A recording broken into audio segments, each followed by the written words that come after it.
하나님 말씀을 다 같이 보도록 하겠습니다. 신약성경 고린도전서 11장 23절에서 26절까지의 말씀을 우리가 다 같이 보도록 하겠습니다. 고린도전서 11장 23절에서 26절까지의 말씀입니다.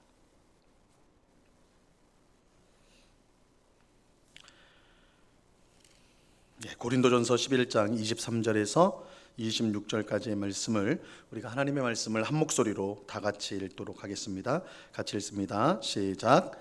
내가 너희에게 전한 것은 주께 받은 것이니 곧 주 예수께서 잡히시던 밤에 떡을 가지사 축사하시고 떼어 이르시되 이것은 너희를 위하는 내 몸이니 이것을 행하여 나를 기념하라 하시고 식후에 또한 그와 같이 잔을 가지시고 이르시되 이 잔은 내 피로 세운 새 언약이니 이것을 행하여 마실 때마다 나를 기념하라 하셨으니 너희가 이 떡을 먹으며 이 잔을 마실 때마다 주의 죽으심을 그가 오실 때까지 전하는 것이니라. 아멘. 이 시간 주의 만찬 배부름과 기쁨의 식사라는 제목으로 박두빈 전사님 나오셔서 하나님의 말씀을 전하겠습니다.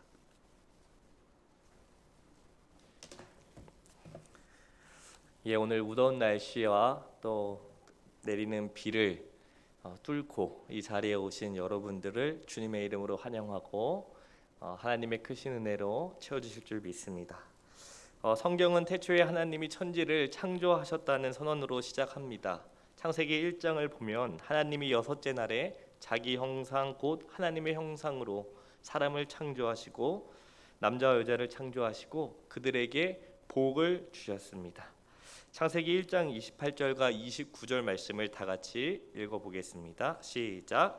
하나님이 그들에게 복을 주시며 하나님이 그들에게 이르시되 생육하고 번성하여 땅에 충만하라. 땅을 정복하라. 바다의 물고기와 하늘의 새와 땅에 움직이는 모든 생물을 다스리라 하시니라. 하나님이 이르시되 내가 온 지면에 씨 맺는 모든 채소와 씨 가진 열매 맺는 모든 나무를 너희에게 주노니 너희의 먹을거리라 되리라. 아멘. 하나님께서 사람들에게 주신 복은 두 가지로 구분할 수가 있습니다. 하나는 생육하고 번성하여 땅에 충만하며 땅의 모든 움직이는 생물을 다스리게 하신 복이고, 다른 하나는 땅에 씨 맺는 모든 채소와 씨 가진 열매 맺는 모든 나무를 무엇으로 주셨습니까? 먹을거리로 주신 복입니다. 어떻게 보면 이 둘은 서로 연결이 됩니다. 음식은 이 세상에 하나님의 대사로 파송받은 사람이 보내신 이의 뜻을 따라 이 땅을 잘 다스릴 때 주시는 선물이라고 할 수 있는 것이죠. 창조 기사에서 우리는 사람이 먹어야 하는 존재로 만들어졌다는 점에 주목해야 합니다. 그것은 사람이 하나님의 형상으로 선하게 지어졌지만 연약한 존재라는 것을 의미하죠. 우리는 먹지 않으면 배고픔의 고통을 겪습니다. 그래서 오랜 기간 동안 먹지 않게 되면 사람이 어떻게 됩니까? 결국 죽음에 이르게 되죠. 하나님은 아담과 하와에게 풍성한 음식을 허락하셨고 그들은 배고픔을 경험하지 않아도 되었습니다. 그러나 음식은 단지 배만 채우는 수단이 아니었습니다. 사람은 짐승과 달리 음식을 먹을 때 맛을 음미하고 맛을 즐기고 싶어 합니다. 그래서 오늘날 같이 맛있는 음식을 먹으러 다니는 경우를 많이 볼 수 있게 되죠. 만약에 음식이 배만 채우는 수단이었다면 하나님이 아담과 하와에게 선악과만 따 먹으라고 명하셨어도 아무런 문제가 없었을 것입니다. 그러나 하나님은 선악과를 제외한 모든 열매를 그들에게 허락하여 먹고 즐기게 하셨습니다. 하나님은 이 세상을 아름답게 창조하셨을 뿐만 아니라 보시고 좋았다라고 하십니다. 하나님이 만드신 사람도 이 세상의 아름다움을 보면서 즐겼을 것입니다. 하나님은 사람들을 천사처럼 창조하여 먹지 않고도 얼마든지 살 수 있게 하셨습니다. 하지만 하나님은 하나님의 선하심을 사람들이 맛보아 알고 즐기기를 원하셨죠. 그래서 그것을 우리에게 먹을 것으로 주신 것입니다. 음식을 먹는 것, 즉 식사를 통해 하나님의 선하심을 맛보아 알게 하신 것이죠. 그런 점에서 사람의 첫째 되는 목적을 묻는 웨스트민스터 소요리 문답 맨 처음 질문에 대한 답을 우리는 기억할 필요가 있습니다. 1문 뭐라고 묻습니까? 사람의 제일 되는 목적은 무엇입니까? 라는 질문에 사람의 제일 되는 목적은 하나님을 영화롭게 하고 영원토록 즐거워하는 것이라고 답합니다. 피조물인 사람은 무한하고 선하신 하나님을 직접 경험할 수 없기 때문에 하나님이 주신 선물을 통해 그분을 즐거워할 수 있게 되는 것이죠. 음식을 통해 하나님을 경험하고 즐거워하는 것은 사람에게 주어진 의무이자 복이라는 사실입니다. 하지만 식사를 통해 하나님을 즐거워하는 데는 절제가 따라야 합니다. 아무리 맛있고 몸에 좋은 음식이라도 많이 먹으면 어떻게 됩니까? 탈이 나는 것처럼 탐식은 배부름을 줄지언정 음식의 참된 맛을 선사할 수 없게 됩니다. 이 점을 염두에 두신 하나님은 아담에게 제한을 두셨는데 창세기 2장 17절 말씀을 우리 다 같이 읽겠습니다. 선악을 알게 하는 나무의 열매는 먹지 말라. 내가 먹는 날에는 반드시 죽으리라 하시니라. 어떤 사람들은 왜 하나님은 선악과를 만드셨습니까? 라고 불평합니다. 하지만 하나님은 선악과를 두어 사람이 음식을 당연한 것으로 여기지 않게 하셨습니다. 사람이 선악과를 제외한 다른 모든 열매와 채소를 먹게 된 것은 전적으로 하나님의 선물인 것이죠. 하나님은 선악과 혹은 몇 가지 열매만 먹으라고 명령하실 수도 있었습니다. 그렇더라도 사람은 하나님에 대해 어떠한 원망과 불평도 할 수 없었죠. 하나님이 선악과를 먹지 말라고 제한을 두신 것은 사람으로 하여금 모든 식물의 주인이 하나님이심을 분명히 인식하도록 하기 위해서였습니다. 사람은 오직 하나님의 말씀으로 인해 모든 식물을 배불리 먹을 수 있음을 하나님이 가르치시기 위함이었죠. 그런데 어떻게 됩니까? 아담의 불순종으로 하나님이 사람에게 주신 복이 심각하게 손상되었습니다. 다만 하나님께서 창조하실 때 사람에게 주신 복을 거두지 않으심으로 사람은 여전히 음식을 먹고 살아갈 수 있었습니다. 다만 이전과 달리 땀 흘려 일을 해야 먹고 살 수 있게 되었죠. 사람의 불순종으로 땅이 저주를 받아 이전만큼 풍성한 먹을거리를 주지 않게 되었기 때문입니다. 이 형벌은 지금 인류에게 막대한 영향을 미치고 있습니다. 얼마나 많은 사람들이 가난과 굶주림의 고통을 당하고 있습니까? 그런 의미에서 굶주린 자에게 음식을 공급하신 것은 선하신 하나님의 성품을 이 세상에 가장 잘 드러내는 사역이라고 할 수 있지요. 아담에게 선과 악을 통해 에덴 동산에서 어떻게 살아야 하는지 가르쳐 주신 하나님은 출애굽한 이스라엘 백성에게도 만나를 통해 그것을 가르쳐 주셨는데 신명기 8장 2절과 3절을 제가 읽겠습니다.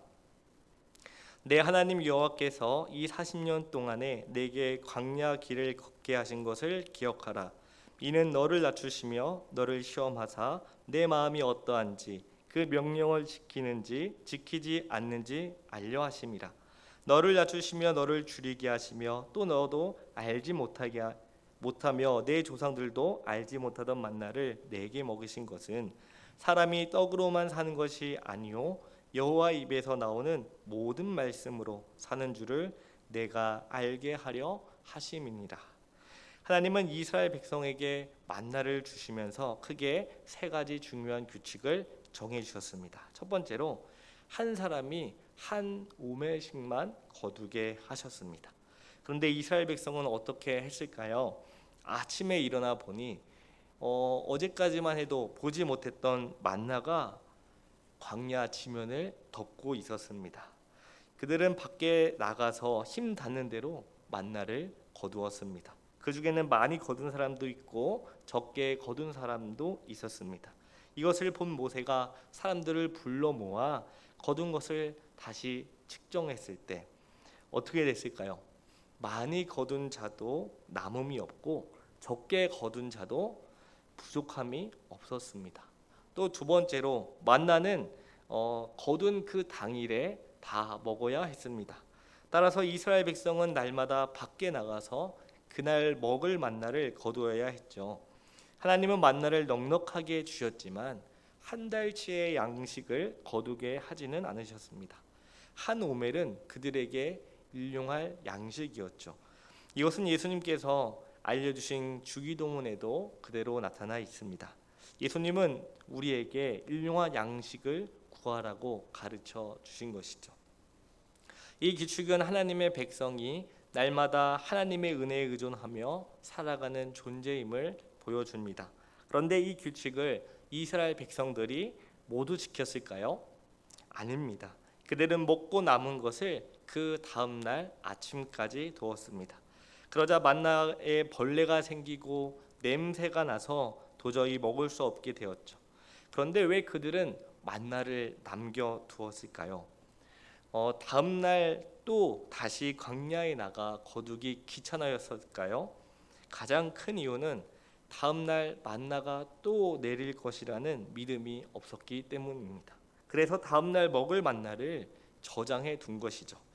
그리고 세 번째로 안식일 전날에는 이틀치의 양식을 거두어 하루 양식을 저장해야 했습니다.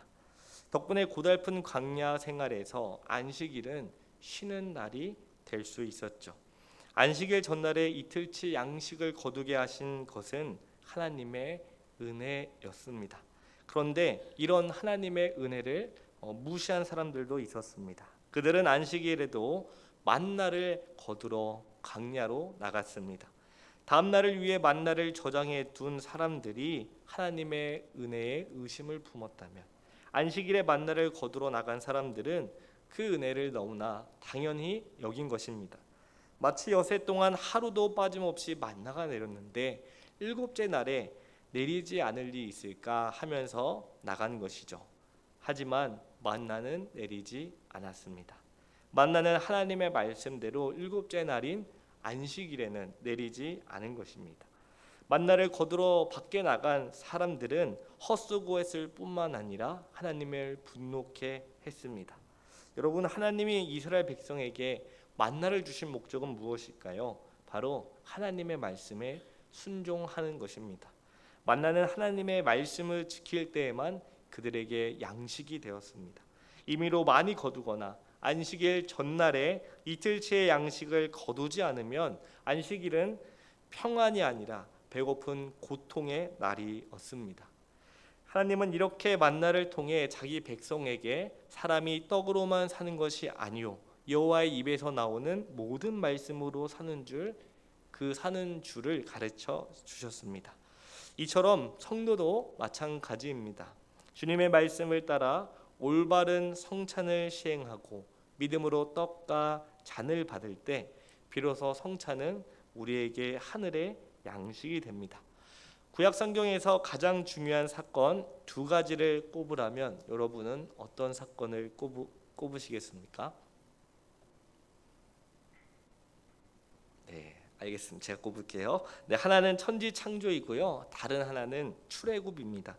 이 천지 창조와 출애굽 두 사건에서 하나님은 자신이 어떤 분이신지 보여주셨죠. 바로 창조주이자 구속자이심을 분명하게 드러내 주셨습니다. 하나님은 특별히 출애굽한 날을 유월절로 지정하여 영원한 규례로 지키게 하셨습니다. 우리는 하나님이 이스라엘 백성을 어떻게 구원하셨는지 잘 알고 있습니다. 하나님은 이스라엘을 오랫동안 학대해온 이집트에 10가지 재앙을 내리셨습니다. 특히 마지막 재앙은 장자를 죽이는 재앙이었습니다. 죽음의 천사를 보내 처음 태어난 사람이든지 동물이든지 다 죽도록 하신 것입니다. 이 재앙에서는 이스라엘 백성도 이해가 아니었습니다. 그러면 이스라엘 백성은 어떻게 죽음의 재앙에서 건짐을 받았을까요? 그것은 다름이 아니라 문설주에 바른 유월절 어린 양의 피가 그들을 살렸습니다. 그 피만이 이스라엘 백성과 이집트 백성을 구분한 것입니다. 이스라엘 백성이 구원받은 것은 그들의 공로가 아니라 오직 하나님의 은혜였다는 것이죠. 죽음의 천사는 어린 양의 피가 문설주에 발린 집은 넘어갔습니다. 그래서 이 날을 넘어간다는 의미로 유월절이라고 부르게 된 것이죠. 그런데 유월절 이야기는 여기서 끝나지 않습니다. 죽음에서 건짐을 받기 위해서는 어린 양의 피를 문설주에 바르기만 해서는 부족합니다. 하나님은 유월절 어린 양과 관련해 이스라엘 백성에게 또 하나의 중요한 규례를 주셨는데, 그 어린 양을 남김없이 심지어 머리와 정강이와 내장까지 그날에 다 먹으라고 하셨습니다. 심지어 어린 양을 요리하는 방식까지 알려주신 거죠. 레시피를 제공해 주신 것입니다. 날로나 삶아 먹어서는 안 되고 불에 구워 먹되 무교병 쓴 나물과 함께 먹으라고 말입니다. 중요한 것은 유월절 식사가 개인 식사가 아니라는 것입니다. 식구가 적으면 어린 양 한 마리를 그날에 다 먹을 수 없어서 옆집 또 그 옆집을 이웃 사람들과 함께 그 사람의 수대로 양을 잡아서 먹도록 했습니다. 각 사람이 먹을 수 있는 분량대로 필요한 어린 양의 수를 계산해서 잡아야 했죠. 따라서 유월절은 자기뿐만 아니라 형제들을 모두 돌아보는 절기였으며, 유월절 식사는 거대한 무리가 한 몸을 이루어 먹는 공동체 식사였습니다. 성경은 바로 예수 그리스도가 유월절 어린 양이라고 합니다. 우리 요한복음 1장 29절을 다 같이 읽어보겠습니다. 시작. 이튿날 요한이 예수께서 자기에게 나오심을 보고 이르되, 보라, 세상죄를 지고 가는 하나님의 어린 양이로다. 그런데 하나님의 어린 양이신 그분의 피를 문설주에 바르기만 해서는 부족합니다. 어린 양이신 그분을 집으로 영접할 뿐만 아니라 그의 몸을 교회 공동체와 함께 남김없이 먹어야 하는 것이죠. 이것이 성찬의 본질이고, 신약 교회는 성찬을 통해 유월절을 지켰습니다. 성찬은 하나님이 자기 백성에게 주신 영원한 규례에 속한 식사입니다. 우리는 식사가 성경에서 얼마나 중요한지 간략하게 살펴보았습니다. 성경에서 식사가 이렇게 중요하다면 오늘 우리는 어디에서 그와 같은 복된 체험을 할 수 있을까요? 보통 잠자기 전에 이렇게 TV를 보면은 하필 잠자기 전에 그 TV에서 나온 사람들이 뭘 먹습니까? 이제 야식을 먹죠.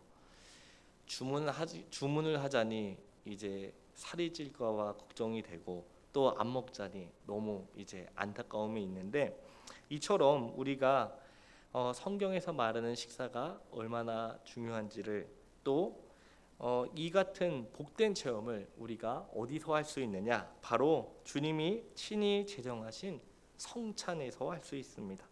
성찬보다 그런 체험을 할 수 있는 현장은 없을 것입니다. 사망을 이기시고 부활 승천하신 우리 주님께서 성찬을 통해 우리에게도 오늘 하늘의 만나를 먹이고자 하신다는 것이죠. 이제 우리는 주님께서 친히 제정하신 성찬이 무엇이며 성찬이 우리의 신앙과 삶에 어떤 영향을 미치는지 계속해서 살펴보도록 하겠습니다. 자, 근데 많이 더우신가요? 이제 조금씩 주무시는 것 같은데, 네, 저희 고린도전서 11장 20절, 22절 말씀을 큰 목소리로 다 같이 읽겠습니다. 시작. 그런즉 너희가 함께 모여서 주의 만찬을 먹을 수 없으니 이는 먹을 때에 각각 자기의 만찬을 먼저 갖다 먹으므로 어떤 사람은 시장하고 어떤 사람은 취함이라. 너희가 먹고 마실 집이 없느냐? 너희가 하나님의 교회를 업신여기고 빈궁한 자들을 부끄럽게 하느냐? 내가 너희에게 무슨 말을 하랴? 너희를 칭찬하랴? 이것으로 칭찬하지 않노라. 사도 바울은 고린도 성도들이 모일 때에 주의 만찬에 대해 문제가 있다고 지적을 하고 있습니다. 당시에는 삶이 넉넉한 성도들이 먹을 것과 마실 것을 가지고 와서 성찬을 준비했습니다. 성도들이 일단 먹을 것과 마실 것을 주의 만찬으로 내놓으면 더 이상 자신의 것이라고 할 수 없겠죠. 왜냐? 주님께 드렸기 때문입니다. 그런데 넉넉한 이들이 주의 만찬을 내놓은 것을 여전히 자기의 만찬으로 여기면서 성찬이 진행되는 동안 자신의 만찬, 자기가 가져온 것을 먼저 갖다 먹기 시작했습니다. 이런 잘못된 행위 때문에 음식을 가져온 사람과 음식을 가지고 오지 않는 사람 사이에 심각한 차별이 생기게 되는 것이죠. 음식을 가지고 오지 않은 사람들이 이제 눈치를 보기 시작한 겁니다. 음식을 가져온 사람은 잔뜩 먹고 음식을 가져오지 않는 사람은 아무것도 먹지 못했습니다. 왜죠? 자기가 가지고 온 것이 없기 때문입니다. 가져오지 않는 사람은 먹을 것과 관련하여 시장하고 가져온 사람은 마실 것과 관련해서 취하는 이런 상황이 발생한 겁니다. 바울은 이렇게 무질서한 모임을 지켜보면서 세 가지 질문을 던졌습니다. 첫 번째로 바울은 자신의 만찬을 가져온 사람들에게 너희가 먹고 마실 집이 없느냐 이렇게 물어봅니다. 자기의 집에서 얼마든지 먹고 마실 수 있는 넉넉한 사람들이 자기가 가져온 것을 다시 가지고 가서 먹는 이런 유치한 행위를 하는 것은 성도의 도리와 위신에 맞지 않다고 말하는 것입니다. 이것은 단순히 먹고 마시는 문제가 아니라 그 성도의 품위를 깨트리는 행위다라고 바울이 말하는 것입니다. 마땅히 성도라면 자신의 삶에 맞는 품위를 지켜야 하는데 지금 전혀 그렇게 못하고 있다고 지적한 것이죠. 두 번째로 바울은 너희가 하나님의 교회를 업신 여기느냐 상황이 아주 심각해집니다. 바울은 성찬을 우습게 여기는 것을 마치 하나님의 교회를 업신 여기는 행위로 여겼습니다. 이것은 교회의 영광을 깨뜨리는 행위와 다름이 없다라고 말하는 것이죠. 성도라면 하나님의 교회를 영광스럽게 보존하는 것을 최우선으로 삼아야 하는데 지금 성찬으로 가져온 것을 자기가 먼저 먹는 것을 보고 바울이 이렇게 말하는 것이죠. 또한 세 번째로 바울은 빈궁한 자들을 부끄럽게 하느냐라고 물어봅니다. 가난한 성도들을 부끄럽게 만드는 것은 사람을 외모로 보지 않고 선택하신 하나님의 뜻을 거스르는 것과 다름없다라고 말하는 것이죠. 이처럼 바울은 성도의 교제를 완전히 깨트리는 행위에 대해 가만히 있지 않았습니다. 마땅히 성도라면 다른 성도를 존중해야 한다는 것을 말하고 있으면서 바울은 내가 너희에게 무슨 말을 하랴 너희를 칭찬하랴고 물으면서 이것으로 칭찬하지 않겠다라고 말합니다. 고린도 성도들이 성도의 품위와 교회의 영광과 그리고 성도의 교제를 완전히 망가뜨리고 있기 때문입니다. 그러면서 바울은 주의 만찬이 무엇인지 알려주는데요. 고린도전서 11장 23절 24절 말씀 우리 다 같이 읽겠습니다. 시작. 내가 너에게 전한 것은 주께 받은 것이니 곧 주 예수께서 잡히시던 밤에 떡을 가지사 축사하시고 떼어 이르시되 이것은 너희를 위하는 내 몸이니 이것을 행하여 나를 기념하라 하시고 가장 먼저 바울은 주님으로부터 받은 성찬을 다시 성도들에게 물려주고 있습니다. 이 성찬이 전승에 기초한다는 것을 강조하고 있는 것이죠. 내가 너에게 전한 것은 주님께서 주께 받은 것이다 라고 말하는 것입니다. 이 말은 성찬은 사람이 만든 예식이 아니라 주님에게서 유래한 예식이라는 것입니다. 바울은 주님에게서 전승을 받은 성찬을 다시 성도들에게 전승하고 있습니다. 이것은 성찬은 계속해서 성도들에게 전달되어야 한다는 중요한 예식이라는 것을 말하는 것입니다. 그리고 바울은 성찬의 전승 그것을 말하기 위해 예수 그리스도께서 체포당하시던 그 현장으로 돌아갑니다. 성찬은 주님께서 체포당하던 날에 제정되었지만 주님의 재림 때까지 반복되고 지속되어야 한다는 것을 말하는 것이죠. 이 주님의 성찬은 떡과 잔이라는 두 가지 내용이 있는데, 이 떡과 잔 또는 이 떡이니까 먹고 그리고 잔이니까 마시다는 말을 반복하면서 이것의 의미를 알려주고 있습니다.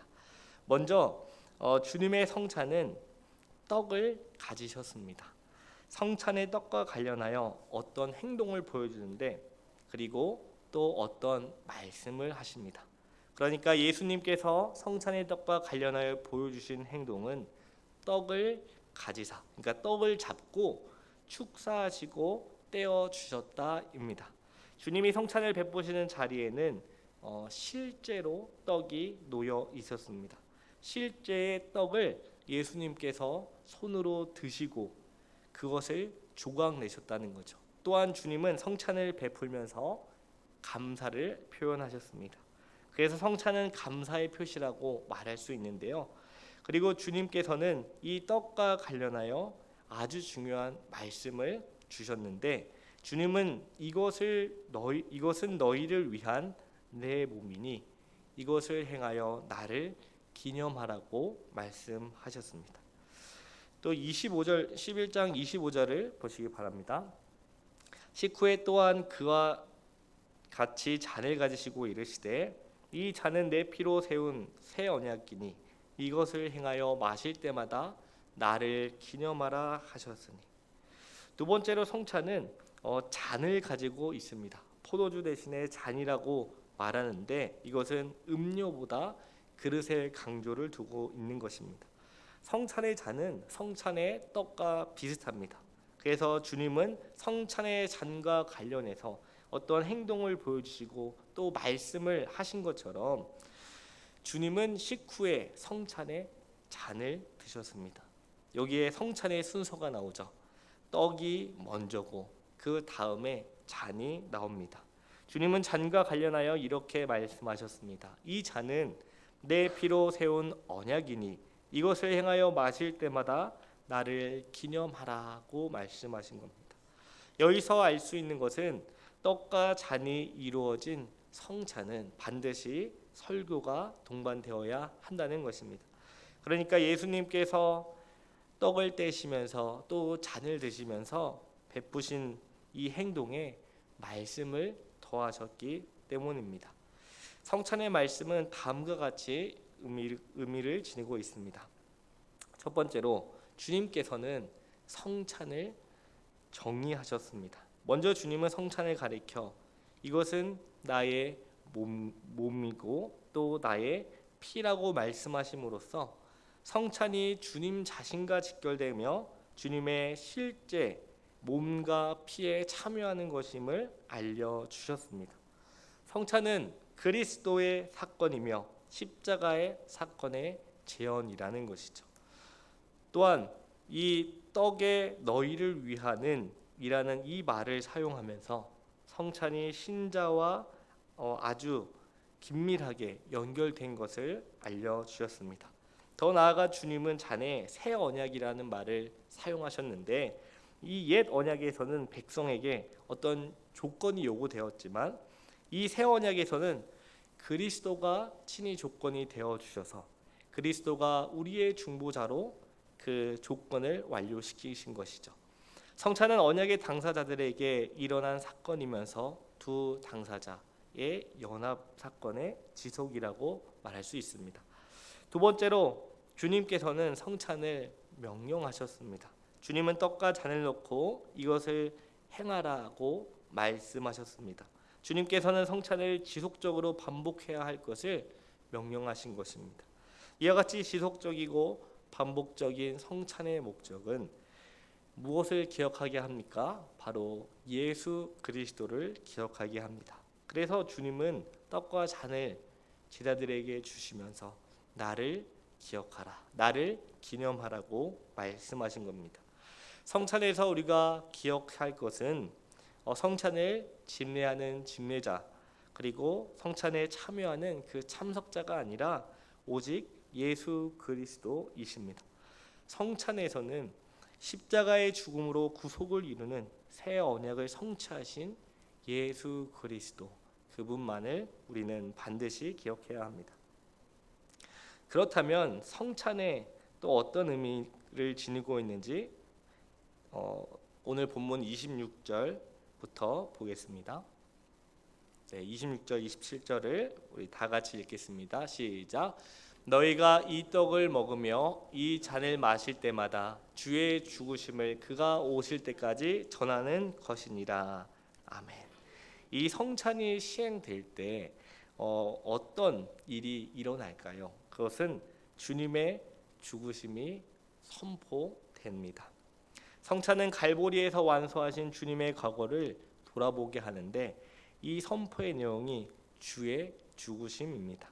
성찬은 주님의 죽으심을 가장 명확하게 보여주는 교보제라고 할 수 있습니다. 그래서 우리들은 성찬을 통해 주님께서 당하신 죽음에 참여하게 되고, 성찬에 참여하는 우리는 주님의 죽음을 체험하고 대속의 죽음으로 성취된 구속을 체험하게 됩니다. 또한 성찬은 마지막 날들에 완성하실 그 주님의 미래를 내다보게 하는데요. 주님의 죽으심에 대한 이 성찬의 선포는 주님께서 오실 때까지 반복되기 때문입니다. 이것은 이 성찬의 지속성을 알려주는 동시에 성찬이 예수님의 다시 오신 그 재림을 내다보게 한다는 것입니다. 성찬은 우리로 하여금 재림을 기대하게 합니다. 그래서 이 성찬은 우리가 그 흔들리는 믿음을 굳건하게 붙들어주고, 그래서 주님이 다시 오심을 끝까지 믿고 인내하게 하는 것입니다. 따라서 성찬에 참여하는 신자는 주님의 재림과 주님의 재림으로 완성될 구속을 미리 맛보게 되는 것입니다. 또한 27절에는 이렇게 말합니다. 그러므로 누구든지 주의 떡이나 잔을 합당하지 않게 먹고 마시는 자는 주의 몸과 피에 대하여 죄를 짓는 것이니라. 여기서 바울은 성찬에 합당하지 않게 참여하는 것에 대해 경고를 줍니다. 그것은 반대로 이어서 바울은 성찬에 바르게 참여하는 방식을 알려주므로 우리에게 성찬에 어떻게 참여하는지를 이어서 알려주는데 11장 28절부터 32절을 조금 길지만 제가 읽겠습니다. 사람이 자기를 살피고 그 후에야 이 떡을 먹고 이 잔을 마실지니 주의 몸을 분별하지 못하고 먹고 마시는 자는 자기의 죄를 먹고 마시는 것이니라. 그러므로 너희 중에 약한 자와 병든 자가 많고 잠자는 자도 적지 아니하니 우리가 우리를 살폈으면 판단을 받지 아니하려니와 우리가 판단을 받는 것은 주께 징계를 받는 것이니 이는 우리로 세상과 함께 정죄함을 받지 않게 하려 하심이라. 바울은 주님의 떡을 먹고 주님의 잔을 마시기 전에 자기를 살펴보라고 합니다. 모든 신자는 성찬에 참여하기에 앞서 자신이 성찬을 받기에 합당한지를 살펴보아야 합니다. 자신을 살펴본다는 것은 무엇일까요? 먼저 성찬에 담긴 내용을 제대로 알고 있는지 확인하는 것입니다. 또한 자신을 살펴본다는 것은 바울이 29절에 말한 것처럼 자신의 몸을 분별하는 것입니다. 이것은 성찬과 예찬을 구별할 줄 아는 것을 넘어서 도덕적으로 흠결이 없이 사는 것을 말합니다. 몸을 분별하는 것은 신자가 믿음과 생활 속에서 자신의 몸을 주님의 몸처럼 잘 보존하고 관리하는 것입니다. 이런 사람이 지금 성찬을 받기에 합당한 사람이다라는 것입니다. 그래서 우리가 성찬을 다음 주에 또는 다다음 주에 하게 됩니다라고 했을 때는 우리 자기 자신을 살펴보고 우리의 몸을 분별하는 것이 반드시 필요합니다. 그저 하는 행사건이 이렇게 끝나는 것이 아니라 그저 오늘 떡을 먹고 맛이 어땠더니 뭐 이런 그런 얘기를 하는 것이 아니라 이 성찬이 무슨 내용이고 또 자기 몸을 분별하여서 하나님 앞에서 나의 삶이 어떤지를 돌아보아야 하는 것이죠. 바울은 자기의 몸을 분별하지 못하고 성찬을 받으면 어떤 결과가 일어나는지 29절에 말하는데요. 자기 성찰이 없는 성찬은 도리어 자기 심판이 된다고 말합니다. 자기를 살펴보지 않고 성찬에 참여하게 되면 자신을 은혜로 이끄는 것이 아니라 스스로 정죄하는 것이다 라고 말하는 것이죠. 결국 이것은 성찬에 대한 분별력과 성찬에 걸맞는 그 도덕성을 갖추지 못함을 자기 스스로가 드러내는 것입니다. 따라서 신자는 성찬에 참여하기 전에 자신을 돌아보고 분별해야 합니다. 이제 바울은 성찬에 부당한 참여가 가져다진 그 부정적인 현상을 30절에 말하는데, 이것은 바로 약한 자와 병든 자가 많고 잠자는 자, 죽은 사람도 적지 않다고 합니다. 이것은 초대 교회에 실제로 성찬에 참여한 자가 자기를 분별하지 않고 돌아보지 않으므로 이런 일들이 발생했다라는 것을 알려주는 것이죠. 마지막으로 바울은 자신을 분별하는 것은 심판을 받는 것을 모면하는 길이라고 말합니다. 그러나 만일 심판을 받는 경우라도 신자는 마귀에 의해 파멸로 가는 것이 아니라 주님에 의해 다시 교육을 받고 다시 주님의 몸으로 돌아온다는 것을 기억하시기 바랍니다. 자, 우리 바울은 이제 마지막으로 우리가 먹으러 모일 때, 그러니까 성찬을 하러 이렇게 모일 때 서로 기다리라고 말합니다. 참을성 없이 성찬을 먼저 가져다 먹지 말고 기다리라고 말합니다. 이처럼 기다림은 서로를 사랑하는 것을 넘어서 서로를 존중히 여기고 소중히 여기는 것입니다. 또한 바울은 어떤 사람이 만약에 배가 고프다면 집에서 먼저 먹고 오라고 하죠. 성찬에 참여하는 사람은 성찬에서 제공되는 떡과 잔의 그 분량을 알고 집에서 미리 충분히 먹고 오든지 아니면 참았다가 다 마치고 집에 가서 먹으라고 합니다. 이것을 만약에 어기고 성찬을 어지럽힌다면 그 집회는 도리어 정죄받는, 은혜가 아닌 정죄받는 집회가 될 것이라고 말을 합니다. 이에 바울은 성찬과 관련하여 직접 고린도 성도들을 찾아가서 가르쳐 준다고, 바로 잡으리라고 말을 합니다. 오늘 우리는 구약 성경에서부터 시작하여 또 예수님께서 친히 제정하신 그 성찬이 무엇인지, 그리고 그 성찬이 우리의 믿음과 삶에 어떤 영향을 주는지 살펴보았습니다. 우리가 성찬 속에서 즐기는 식사는 참되지만 아직 완전한 식사라고 할 수는 없습니다. 참된 식사, 그 완전한 식사는 마지막 날에 주님께서 다시 오실 때, 그리고 어린 양의 혼인잔치에서 궁극적으로 실현될 것입니다.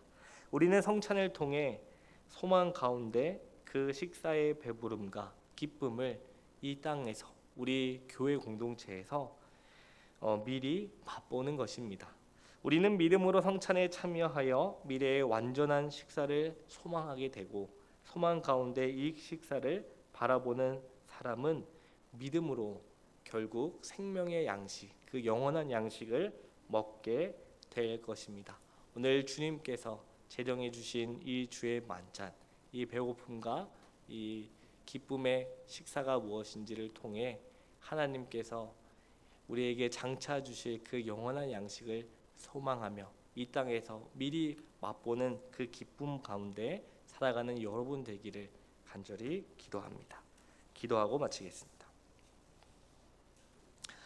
사랑과 은혜가 많으신 하나님 아버지, 오늘 성경에서 말하는 식사가 무엇인지, 또 우리 주님께서 친히 제정하신 주의 만찬이 무엇인지 살펴보았습니다. 이 만찬을 우리가 믿음으로 참여하여 장차 주님이 다시 오실 그때에 우리에게 가져다 주실 영원한 생명의 양식을 이 땅에서 미리 맛봄으로 배부름과 기쁨 가운데 우리가 주님의 나라를 소망하며 거룩하게 살아가게 하옵소서.